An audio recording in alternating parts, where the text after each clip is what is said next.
Hello everyone, thank you so much. నాకు support చేస్తున్న ప్రతి వాళ్ళకి ఇట్లానే సపోర్ట్ చేస్తూ ఉండండి. నా ఛానల్కి ఇంకా ఎవరైనా సబ్స్క్రైబ్ చేయకుండా చూస్తూ ఉంటే ప్లీజ్ సబ్స్క్రైబ్ చేసుకొని నాకు సపోర్ట్ చేయండి అని చెప్తూ డే 2 డే 5 ప్రోమో 2 డిస్కస్ చేస్తాము ఈ వీడియోలో. ప్రోమో అయితే చాలా ఇంట్రెస్టింగ్గా అనిపించింది. ఎందుకంటే ఫస్ట్ టాస్క్ నేను ఏది ఇచ్చిండ్రో ఆ టాస్క్లో అయితే మాకు తెలిసిపోయింది యష్మి టీం వాళ్ళు విన్ అయినారని. ఇంకా సెకండ్ టాస్క్ ఈరోజు ప్రోమో 1లో చూపించినారు నైనిక వాళ్ళ టీము సక్సెస్ఫుల్లీ గెలిచినారని. ఇంకా థర్డ్ టాస్క్ ఏముందో ఆ టాస్క్ని ఈ ప్రోమోలో చూపించినారనమాట.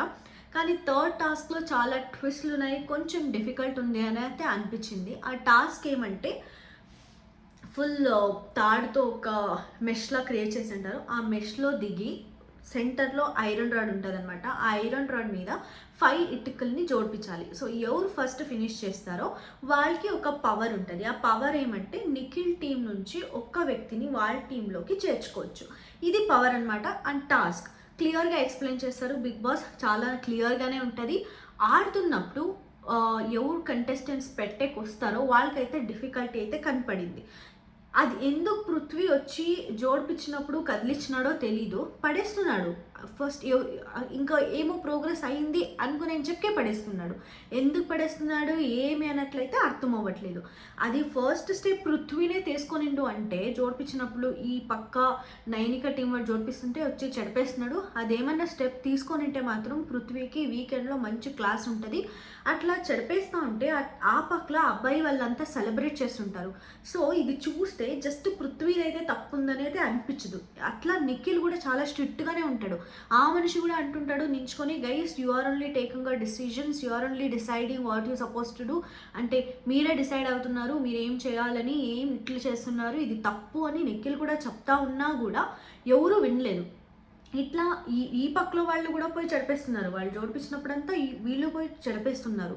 సో ఇది చూస్తే ఎట్లా యష్మి టీం ఫైనల్లీ విన్ అయ్యిందని మేము ఎపిసోడ్లోనే చూడాల్సి వస్తుంది.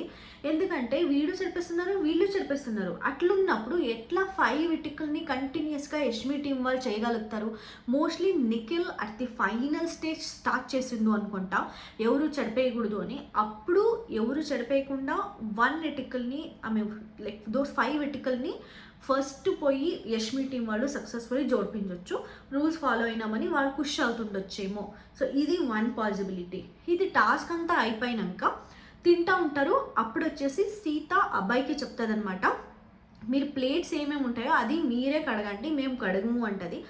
చాలా రైట్ పాయింట్ అనిపించింది. మళ్ళీ ఎవరెవరు బిగ్ బాస్ని ముందు నుంచి లాస్ట్ సీజన్స్లో అంతా చూసింటారో వాళ్ళకైతే పక్కా క్లారిటీ ఉంటుంది. ఆ క్లారిటీ ఏమంటే లాస్ట్ సీజన్లో ఎవరు ప్లేట్లు కానీ మగ్ని కానీ కడిగేవాళ్ళు కాదు. వాళ్ళ ప్లేటు వాళ్ళ మగ్స్ని వాళ్ళే క్లీన్ చేసుకోవాలి.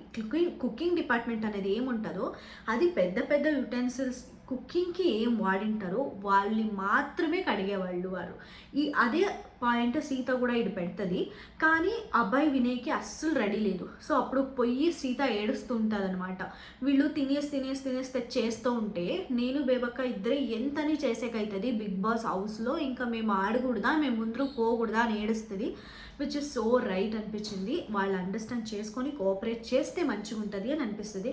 ఇది ఓవరాల్ ప్రోమోలో చూపించింది. మీకు ఇది ఎట్లా అనిపించిందని నాకు కమెంట్ సెక్షన్లో చెప్పండి. ఇట్లాగే నాకు సపోర్ట్ చేయండి అని చెప్తూ నెక్స్ట్ వీడియోలో కలుద్దాం. బాయ్.